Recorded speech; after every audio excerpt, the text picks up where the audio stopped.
नमस्कार, न्यूज़ 18 में आपका स्वागत है और मैं जुबैर मलिक। बुलेटिन की शुरुआत से पहले एक नजर अब तक की सुर्खियों पर।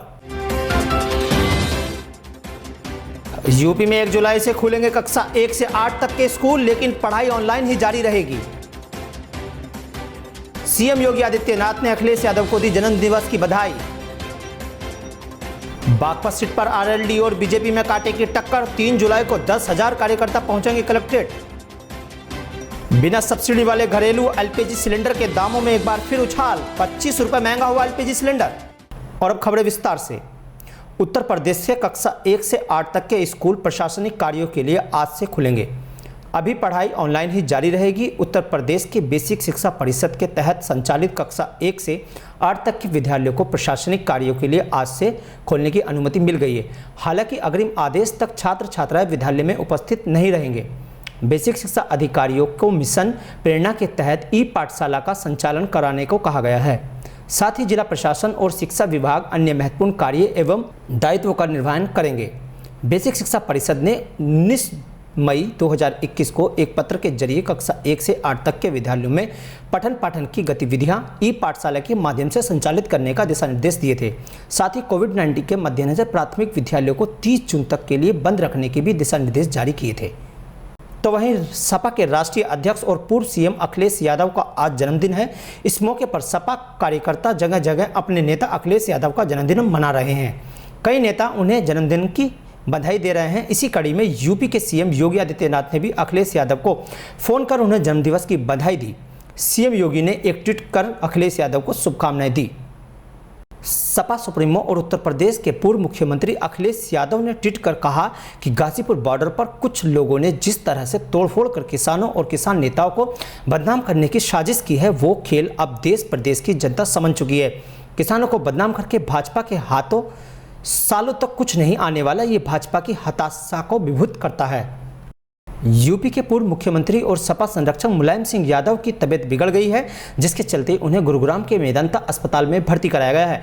बताया जा रहा है कि मुलायम को बेचैनी की शिकायत थी, जिसके बाद उन्हें अस्पताल में भर्ती कराया गया, जहां डॉक्टर्स की टीम उनकी जांच कर रही है। अस्पताल में उनको सभी टेस्ट के लिए रखा गया है। बता दें कि मुलायम सिंह यादव की तबीयत कई बार बिगड़ चुकी है। बीते साल अगस्त 2020 में पेट में दर्द के चलते उन्हें मेदांता अस्पताल में भर्ती कराया गया था। जांच में यूरिनल इन्फेक्शन मिला था। इसी साल उन्हें पेट में तकलीफ के चलते अस्पताल में भर्ती होना पड़ा था। मुलायम सिंह यादव को पेट में सूजन और दर्द होने के कारण मेदांता अस्पताल में भर्ती किया गया था। जांच में पाया गया कि बड़ी आंत में समस्या है। कोलोनोस्कोपी करके आंत की सफाई की गई थी। इसके बाद सेहत में सुधार होने पर डॉक्टर्स ने उन्हें अस्पताल से छुट्टी दे दी थी। उत्तर प्रदेश में मुख्यमंत्री सामूहिक विवाह योजना के तहत बुधवार को करीब 20 जोड़े शादी के बंधन में बंधे। इस अवसर पर उत्तर प्रदेश के कैबिनेट गन्ना मंत्री सुरेश राणा ने नव दंपति को आशीर्वाद देकर उनके मंगल जीवन की कामना की। आपको बता दें कि शामली के थाना भवन ब्लॉक में कस्बे की सिटी गार्डन में सामूहिक विवाह योजना का आयोजन किया गया, जिसमें 20 जोड़े की शादी के बंधन में बंधे, जिनमें से 13 शादी हिंदू रीति रिवाज के अनुसार और 7 शादी मुस्लिम रीति रिवाज के अनुसार संपन्न हुई। इस अवसर पर एक ही प्रांगण में दोनों धर्मों के नव दंपतियों का विवाह उनके रीति रिवाज के अनुसार संपन्न किया गया। बड़ी संख्या में सामूहिक विवाह का आयोजन हुआ और मैं कह सकता हूँ कि बहुत ही प्रसन्नता का विषय है कि सभी की जो धार्मिक रीति नीति है उनके अनुसार यहाँ पंडित जी भी हैं, यहाँ मौलवी साहब भी हैं और लगातार जिस प्रकार आपने देखा होगा कि उत्सव पूरा एक मंडप है, एक तरफ खाने की व्यवस्था है और लगातार यहाँ शादी का एक माहौल बना हुआ है। सरकार पूरी तरह से मेजबानी कर रही है। मैं स्वयं यहाँ हूँ। आइए रुक करते हैं एक और अगली बड़ी खबर की ओर। संभल के गुन्नौर विधानसभा से भाजपा विधायक अजीत कुमार राजू ने एक बार फिर से अपनी ही सरकार को कटघरे में खड़ा कर दिया है। इस बार भाजपा विधायक के 2 पत्र सोशल मीडिया पर वायरल हो रहे हैं, जिसमें विधायक ने पूरे सिस्टम को कटघरे में खड़ा कर दिया है। अजीत राजू पत्र में आरोप लगाते हैं कि पुलिस लगातार अपराधियों से मिलकर किसानों के पशु चोरी करवा रही है। साथ ही किसानों की एफआईआर तक दर्ज नहीं की जा रही। चारों तरफ किसान पुलिस उत्पीड़न का शिकार हो रहा है। विधायक ने सीएम को पत्र लिखते हुए कहा कि गंभीर मामलों की जांच किसी खुफिया एजेंसी से कराई जाए, क्योंकि 6 महीने बाद चुनाव भी हैं और जनता के बीच भी जाना है। वहीं अजीत राजू ने एक अन्य पत्र में राजस्व विभाग पर भ्रष्टाचार करने के आरोप लगाते हुए कहा कि तहसील परिसर में दलालों का कब्जा है और हर काम के पैसे वसूले जा रहे हैं। और ये एक रैकेट है बहुत बड़ा जो पूरे ज़िले में चल रहा है, और ये आज से नहीं चल रहा, ये बहुत दिन हो गए इसको। तो इसको दबाया जा रहा है, एफआईआर नहीं हो रही, उसको दबाया जा रहा है। दबा कौन रहा है, ये किसका काम है दबाने का? एफआईआर नहीं कर रहा है, ये किसका काम है? ये पुलिस का काम है। तो पुलिस ऐसा काम क्यों कर रही है? जो जिसकी चोरी हुई है उसकी एफआईआर नहीं लिख रही है, तो पुलिस ऐसा काम क्यों कर रही है? बागपत में जिला पंचायत अध्यक्ष पद के चुनाव को लेकर के आरएलडी ने गड़बड़ी की आशंका जताते हुए जिला प्रशासन को चेतावनी दी है कि वो निष्पक्ष चुनाव के लिए जनतंत्र का सहारा लेंगे और आने वाले 3 जुलाई को कलेक्ट्रेट पर ट्रैक्टर ट्राली लेकर के करीब 10,000 से ज़्यादा किसान पहुंचेंगे। आपको बता दें कि बागपत में जिला पंचायत चुनाव अध्यक्ष पद में बीजेपी का कड़ा मुकाबला आरएलडी से है। आरएलडी ने इसी को लेकर बुधवार को पार्टी कार्यालय पर एक मीटिंग आयोजित की थी, जिसमें निर्णय लिया गया कि चुनाव वाले दिन 10,000 की संख्या में कार्यकर्ता कलेक्ट्रेट पहुंचेंगे, क्योंकि जिस तरह प्रशासन की ओर से आरएलडी एसपी गठबंधन की प्रत्याशी ममता किशोर का पर्चा उठाने का प्रयास किया गया, इसलिए उन्हें आशंका है कि चुनाव में भी प्रशासन गड़बड़ कर सकता है, जिसे रोकने के लिए पार्टी द्वारा रणनीति बनाई गई है। हम लोग विपक्ष के लोग हैं और सरकार और प्रशासन मिलकर के ये चुनाव लड़ रहा है, न कि बीजेपी पार्टी।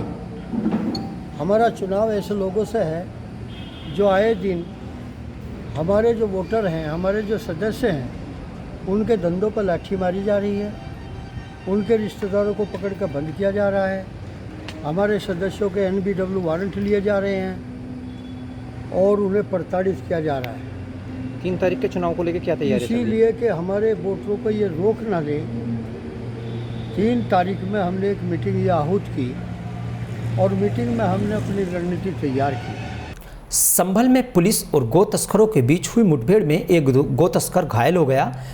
असमोली थाना क्षेत्र में बुधवार को गो तस्कर और पुलिस के बीच हुई फायरिंग में एक गो तस्कर और एक पुलिस वाला गंभीर रूप से घायल हो गए। मिली सूचना के अनुसार कार में सवार 3 पशु तस्कर मौके से फरार हो गए। गिरफ्तार गो तस्कर 25,000 का इनामी तबारुख बताया जा रहा है। वहीं घायल पुलिसकर्मी और गो तस्कर को पुलिस ने इलाज के लिए अस्पताल में भर्ती कराया। ये यहाँ से जा रहा था, जब चेकिंग के दौरान इसको रोका गया तो इसके पास में सेंट्रो गाड़ी है, इसमें 3 और अपराधी थे जो यहाँ से फरार हो गए हैं। इनकी गाड़ी की तलाशी ली गई तो उसमें गाय को काटने के और उस तरह के हथियार यहाँ पे इनके पास में मिले हैं, बरामद हुए हैं। इसकी तरफ से फायर किया गया तो जवाबी फायर में पुलिस की जो जवाबी फायर हुआ उसमें इसके पैर में गोली लगी है। एक हमारे सिपाही के भी गोली लगी है। दोनों ही जो घायल हैं उनको अस्पताल इलाज के लिए भेज दिया गया है।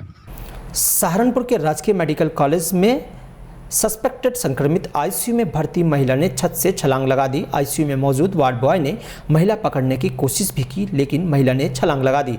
जमीन पर गिरने से महिला बुरी तरह से घायल हो गई, जिसके बाद उसे आनंद फानंद में इमरजेंसी में भर्ती किया गया, लेकिन महिला नहीं बच पाई।